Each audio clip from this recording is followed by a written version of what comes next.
Registered Dietitian of the program here. I'm going to give you a few minutes to jump on here to join me. We are talking about what nobody wants to talk about except us dietitians, because we're talking about them all the time. Constipation. What a fun topic, right? But unfortunately, lots of us suffer from this, and 27% of Americans experience it. So, thank you all for joining and to talk about this lovely topic today, constipation. So, we're going to be talking about what causes it and what you can do to relieve it, specifically our diet and some lifestyle choices. Because there's a lot of things that can affect and cause constipation, our bowel movements, including diseases, illnesses, that medications as well. So we're going to be talking about this a little bit today and what you can do to reduce your risk of having constipation, or if you suffer from constipation, what you can do to change your diet a little bit.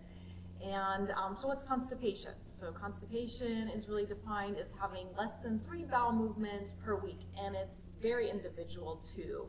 So that's just the definition of it. You may be experiencing some painful strainingness when you have a bowel movement, or you are going to the bathroom but you are passing hard stools.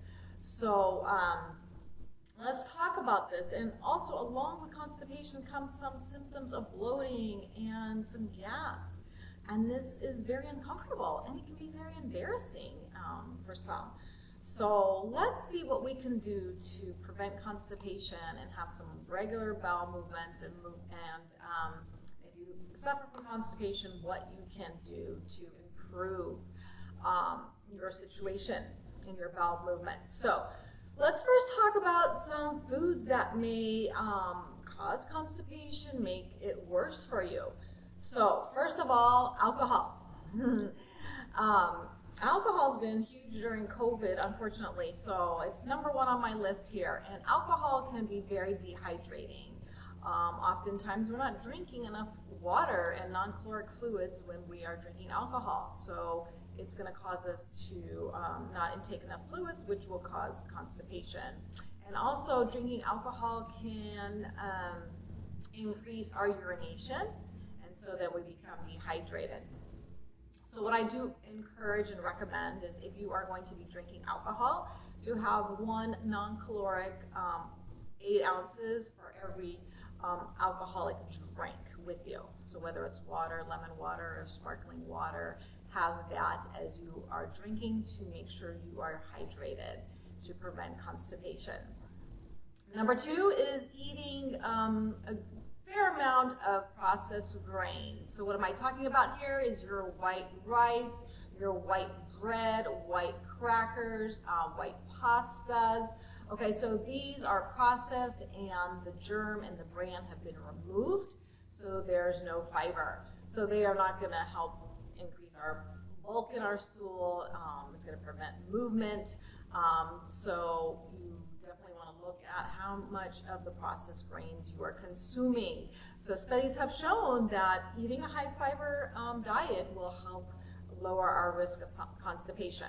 So these processed grains do not have that fiber for us. The next one is dairy, consuming dairy products. Some people are very sensitive to the protein found in cow's milk, and especially in children. And the studies have shown when children are taken off cow's milk and it's replaced with soy milk, they see a decrease in their constipation. On the other side, when adults have dairy products, some are lactose intolerant and see diarrhea. So that's a little different. So that's lactose intolerant causing diarrhea. So you definitely want to see if dairy in your diet is causing constipation, especially for children. The next food that may cause constipation for you is consuming red meat. So red meat has very little fiber and high fat content, and it takes longer to digest, so it may cause constipation. You may see slower bowel movements. And when we are consuming red meat, we are not leaving enough space to eat fiber-rich foods, maybe less peas, less lentils, less beans, less whole grains. So then our diet will be lower in fiber and cause constipation.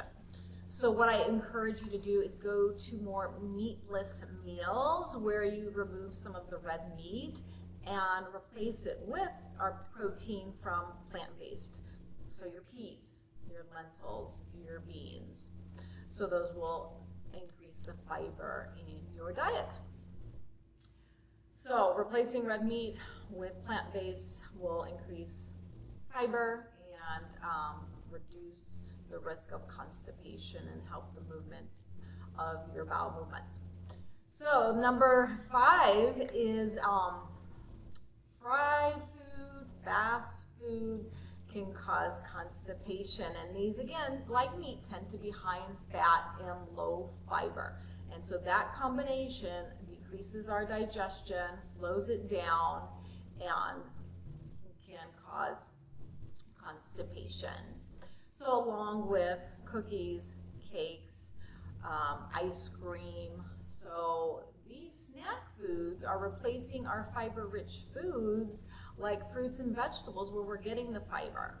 And so we will tend to maybe experience some constipation from eating these foods. And also these foods are very high in salt.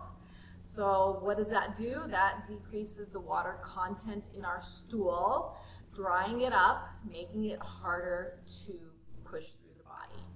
Okay? So these fried fast foods, cookies, chocolates, ice creams, can cause constipation due to the lack of fiber, high salt. Okay, so increase your fruits and vegetables, choose those for your snack times, and it'll give you the opportunity to increase the fiber in your diet.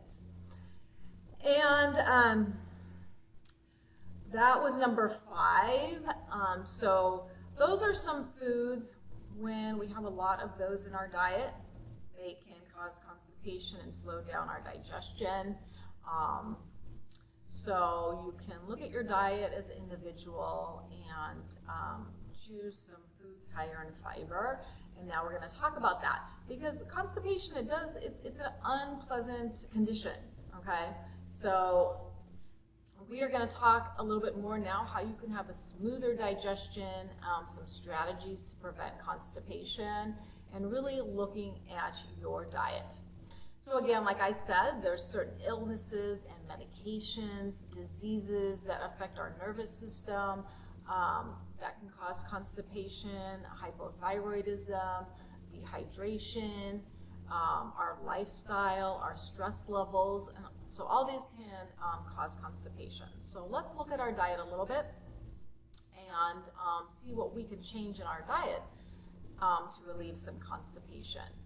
So number 1, you've probably heard of, it's really popular to help relieve constipation, is prunes, having more prunes in our diet, okay? Maybe your grandfather was eating prunes. Well, there's a reason why. Prunes have a high amount of insoluble fiber, particularly cellulose, which will increase the water in our stools and add bulk and make it easier to have a bowel movement. There's a sugar in prunes called sorbitol, and that also has a laxative effect. So that's why you see maybe your grandfather having prunes for breakfast. So prunes can be added, in your smoothies, in your baked goods, your cookies, could be added to salads, could just be eaten alone, could be, they are just super delicious, super sweet. So that's my number 1 recommendation, getting that insoluble fiber, and will have a laxative effect. And if you don't like prunes particularly, but you're a big smoothie drinker, it's going to add some sweetness to your prunes, so you can sweetness to your smoothie, so you can definitely add prunes to the smoothie, and you wouldn't even notice that they're there. Number 2 is the rhubarb. So rhubarb is from a leafy plant, and it contains a compound called senescide. So this is commonly known as the laxative senna. It's a herbal laxative. So you will also get this from consuming rhubarb. So we've heard of rhubarb pies, but you can also use rhubarb in your oatmeal and in other baked goodies as well. So that's number 2.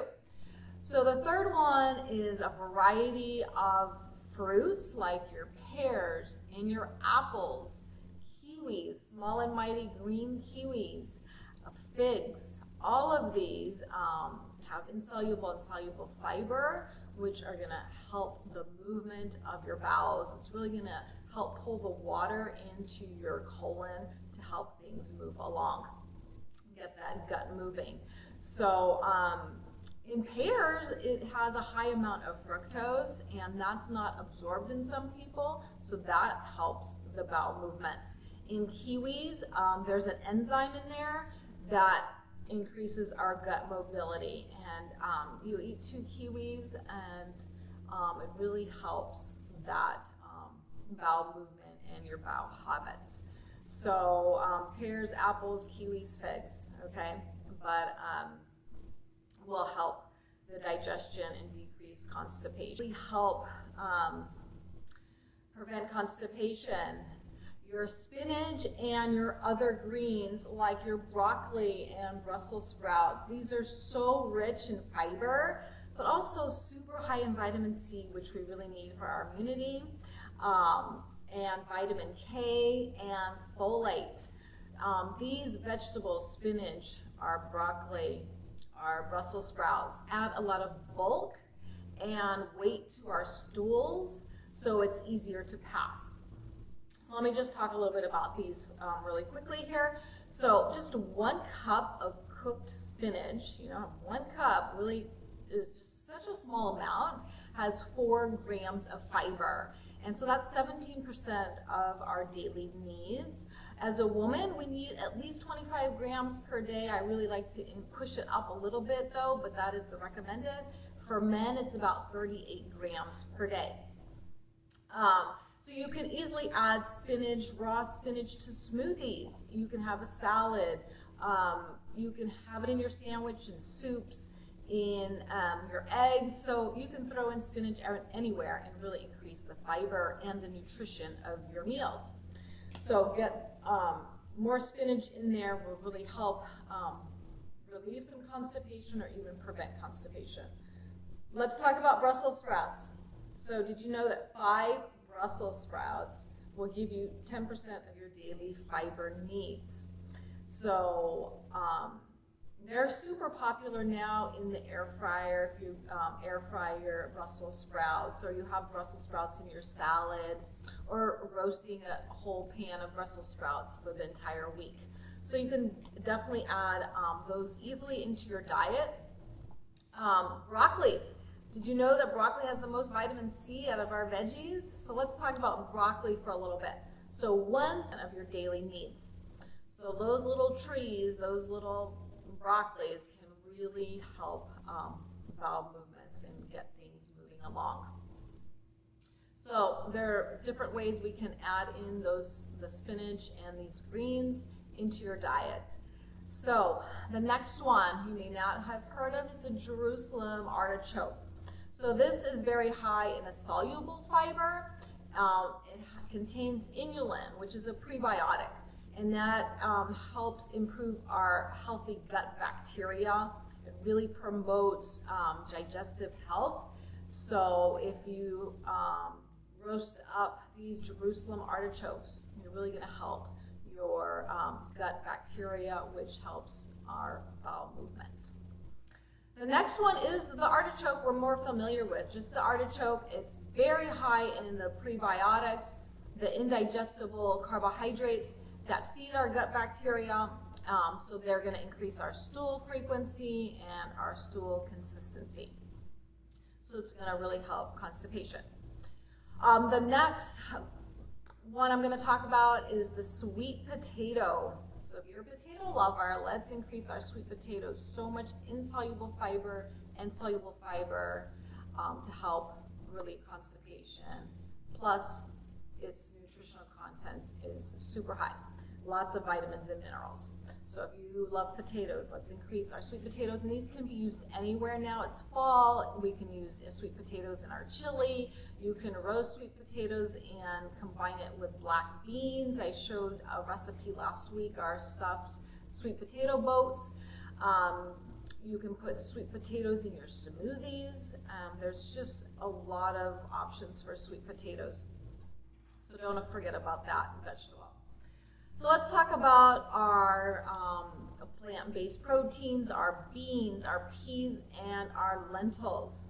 So these can be used to replace your meat meals and increase your fiber in those meals. And just half a cup of black beans, you can throw in beans, lentils easily over salads. You can make a big pot on one day and have them throughout the week, so you can meal prep these and it's easier to add them in.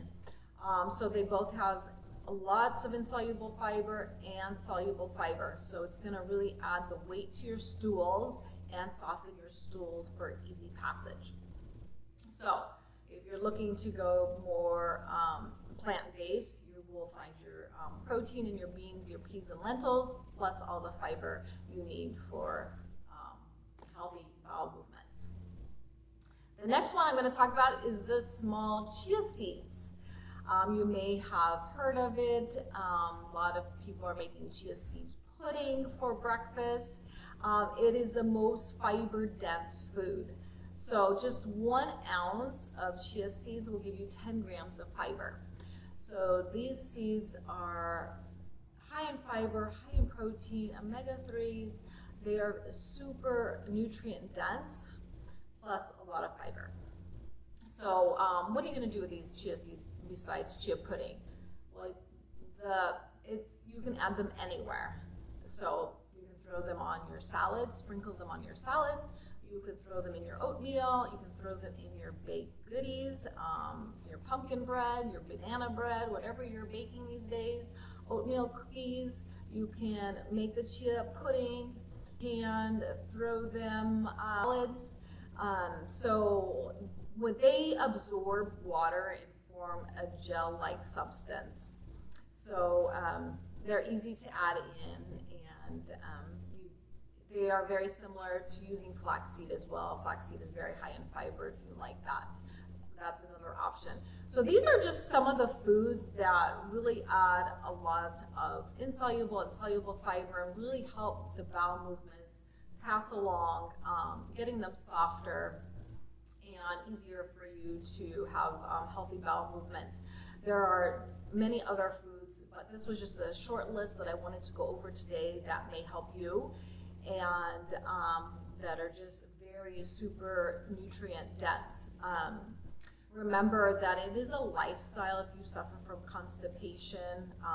So, like I said before, there's a lot of things that may affect our bowel movements. And a lot of people don't think of stress affecting our gut, but there's a strong connection between our brain and our gut movement. So if you have a high stress, really working on your stress management, it's really important. Other lifestyle interventions would include exercise, getting some movement, at least 30 minutes a day to help things move along. So exercise has many benefits, and one of them also is to keep our bowels regular. Scheduling, that's another one. So some people schedule time in the morning to have a regular bowel movement. Otherwise, your day goes by and you didn't take time for your bowel movement. So having that consistent schedule. So you'll notice if you travel, sometimes our bowel movements are not consistent. So really focusing on that schedule and giving yourself time for the bowel movement. Another thing is if you have the urge to go, that you do not want to hold it in, because then that urge goes away. So taking the time and the opportunity to have that bowel movement when it calls. So tuning into that. Other things that will help if you suffer from constipation is Some people really like to use magnesium citrate, and that's a supplement that helps with the bowel movement.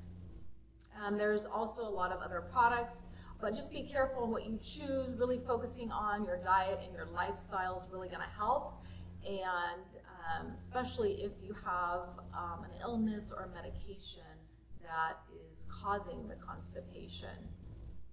Speak to your registered dietitian. I'm here at the Hope Lifestyle Program, or talk to your physician if you suffer from constipation or have these painful and straining bowel movements or passing hard stools. So again, I hope this helped you. If you have any questions whatsoever, put them below and we will answer those for you. It is a lifestyle if you suffer from constipation. So we want to look at all the factors. So I hope you could take away a couple things today if you suffer from constipation, because it's a condition that's very uncomfortable. So I hope this helps you out. And I will be back on Friday for my cooking demonstration. I hope to see you all there. Until then, have a great week and stay hydrated, because it is blazing hot again for us.